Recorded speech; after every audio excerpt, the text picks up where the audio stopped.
please do.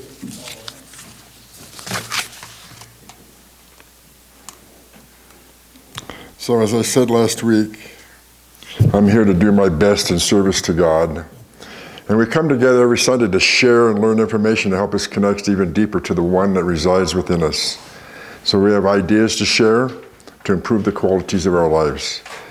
I just finished a 2-part series on spirit, which is a part of a longer series called Nature of Being. And if you got the e-blast yesterday, then I talked about the other talks that will be coming up. But before we go on learning about soul, which is the next thing, I wanted to share a little story with you to help you understand spirit more and further information on how it works with a capital I. It's called A Parable of Spirit, and it's translated by Reverend Ed Rosenbach. And a teacher spoke, saying, "Behold, the Spirit of the living God is like unto water.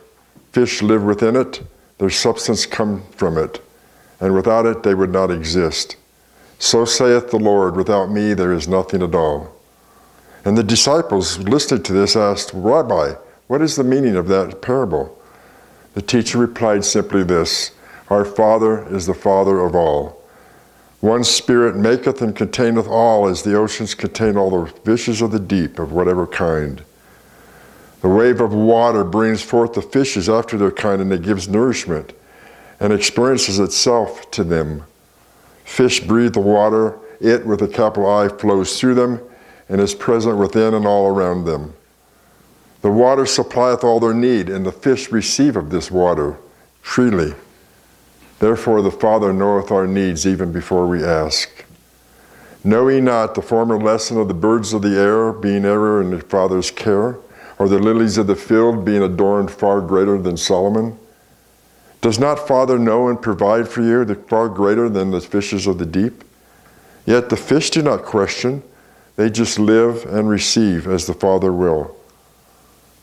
But then the disciples said, "Yes, Rabbi, we understand this, but what is the deeper reason?" And the teacher was glad for this question, for the students were indeed ready to hear the deeper truth. And so he began. "You understand how the water of life exists and flows in and through and around the fishes. Just so the Father is within all things in you, as we exist in the Father. This is a state of blessedness called omnipresence, meaning that Spirit is everywhere. Our Father, the Spirit is within us, within the fishes of the deep, and it is beyond all knowing. For the Father is perfect, ever one, complete and whole always, and so are we. We receive the perfection of the Spirit as the fish receive the Father's will. We are always in the Father, and the Father is always in and around us, within and around everything. Spirit, the Father, is the source and substance of all, and all expresses in accordance to the Father's gift of each person. The idea of omnipresence is best considered in relation to water. Consider yourself standing in a great vessel of water. As I'm talking about it, feel that right now, and feel the water flowing all around you. Think of this water as flowing through you, and your essence flowing out of you with the water. All is one in the water, and one with all. No one loses oneself, but increases the expression of the Divine Father within. Water is the dwelling place of the fish, and Spirit is the dwelling place of everything. The fish just symbolize all life. Water flows in, through, and around. Spirit exists and flows in, through, and around as everything and is everything, all existing within it. Spirit is all, one and all, our reason for being. Spirit is our essence. This is the truth. Father's Spirit is all there is, like unto none but itself. Another way to visualize omnipresence is to consider the wind, how it blows. We cannot see the wind, but we see its action. It literally blows through the trees, and it can be felt when you're out in it. And people say, "Hey, look at the wind blow." But we only see the effects of the wind. We do not see the wind. Just so is Spirit's omnipresence. We cannot see it, capital I, but we feel it.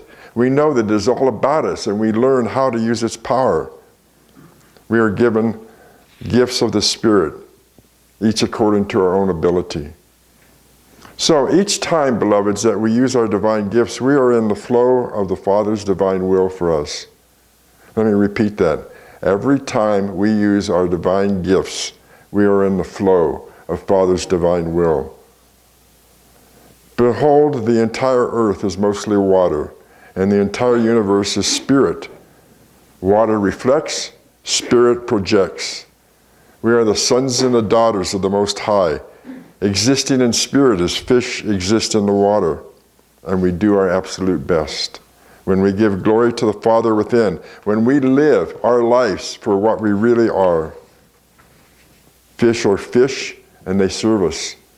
We are spiritual beings, and we serve the Father. All live within and as the one. Such is the meaning of the parable, concluded the teacher. And his disciples contemplated his words as they went about their business. Truly they realized the teacher's words were true, that without God there is nothing at all, for the Father's Spirit is all there is, like unto itself. And then they understood and lived the provided life of Christed beings. They embodied the truth. How was that? A little bit more understanding of spirit? The second sharing today is we don't live in a random universe. The Earth's rotation around its own axis, the movement of the planets around the sun, the growth of the grain of mustard seed, changes in the positions of electrons, in the forming of and the breaking of chemical bonds between atoms. Therefore, feelings of attraction and repulsion between two people are the result of those laws in operation. We don't live in a random universe. When we study books on biology and physics and chemistry, we learn that everything in nature is guided by laws. And one of the most fundamental laws in nature is the law of attraction and repulsion. Going forth, coming back. Take, for example, water. The chemical formula of water is H2O. 1 molecule of water, 1 oxygen atom, and 2 hydrogen atoms. They stick together because they are bonded. A so-called chemical bond is a permanent attraction between atoms. So that's going on with us in our relationships all the time. Because what we see there, when that happens, the attraction between atoms is a form of love. God is in it. Spirit is in it, as I just said earlier. What I'm trying to tell you is that the law of attraction and repulsion is all around us in everything. It's in operation in every single cell of our body. Natural scientists have been studying these laws for centuries, and we have learned to work for them. We have stopped wondering why the apple falls down from the tree and why it does not fall up into the sky, because we've learned to understand there's such a thing as gravitational attraction. Now, the next step is for us to realize that just like the physical world is operating according to laws, so is your emotional and mental world, in which we live simultaneously, whether we realize it or not. We can't see our thoughts. We can't see our desires and our emotions. And yet, no one on earth would ever say that people don't think, they don't feel, and they don't desire. We just don't see it. And even though we may not realize it yet, or find it hard to believe it be true, our thoughts, our emotions, our desires, our words, our actions are all governed by these laws. We have not totally figured them out, but only starting to become aware of them and how they work. And this is why sometimes things appear to be unjust and rigid. However, nothing happens by chance, because all of our life is governed by laws.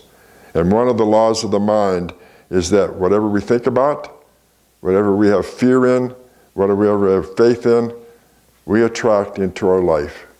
The law of attraction. What you attract is based upon your thoughts. The reason why our lives are so chaotic at times is because we believe we have no control over our thoughts and desires and emotions and words and actions, which are all forces which we continually yield in our lives. Not realizing that we live in a world of energy and forces, we yield them unconsciously at times in a confused and self-contradictory way. And that's why at times the world doesn't make sense to us. Why things seem to happen out of the blue. Why so-called bad things happen to good people, which we know there is no such thing as bad and good. but why the world seems to be unjust, so why we feel so stuck at times, and why we do stand in our own way of our good from God. However, as we learn to go within and begin to compare the world around us with our dominant thoughts and words and desires and actions, we begin to see that each of us lives in a world of our own making, that nothing but our own can come to us. Why? Because we don't live in a random universe. We live in a universe that is governed by laws. And so with that, I have an action step I'd like you to do. For the next 7 days, I want you to pay careful attention to your inner life and your outer life and compare the two. And watch if you can make the connection to the outer and the inner. What do you notice when you look at them? And write down your insights, okay? Do this and then come and bring it with it and share with me next week. So to take this, I want to end with a so-called meaning of life. You, dear beloveds, are an expression of infinite being, as it experiences itself from all possible perspectives. Your perspective is unique, just as everyone else's is. And that's the point of the whole exercise. For infinite being to experience life from as many perspectives as possible. God is experiencing through each and every one of you and everybody around us. Think about that. Excuse me. In order to best support the primary mission of human experience, we need to both celebrate our uniqueness and support everyone else in their efforts to develop their own skills and talents, knowing that it is God expressing it. Unity is our spiritual nature, yet it is found through celebrating our diversity in the common cause of developing our potential to the fullest. We need other people around us. We need to let these laws work for us of attraction and repulsion and learn from everybody, because God is expressing through everyone and through ourselves. The one is the all. And as parts of the all, we then are part of the one. We are essentially the one. At the deepest level of our consciousness, we are infinite being. And everyone's path is unique, because that's the way life was designed. There is no one-size-fits-all philosophy. However, we can learn about the universal laws that will help us with our potential in our life. Your mind is non-physical and therefore has higher capabilities than your physical brain. The mind is the energy that flows out here. It's not just the brain in here, nor is our emotions just the heart. It's the energy that flows out here. Your mind is immortal and it grows with experience. When you experience and you learn more, and that's why I want you to do this exercise. Connect to the inner and the outer. We are each on our own pathways back to and connecting to the one source from which we originally came. To get there, we have to continually grow in consciousness by experiencing life. So, maybe one thought you could take from all I've said today is remember, the meaning of your life is to grow in consciousness. So next week we'll start talking about the soul, the creative medium. Namaste. Any comments?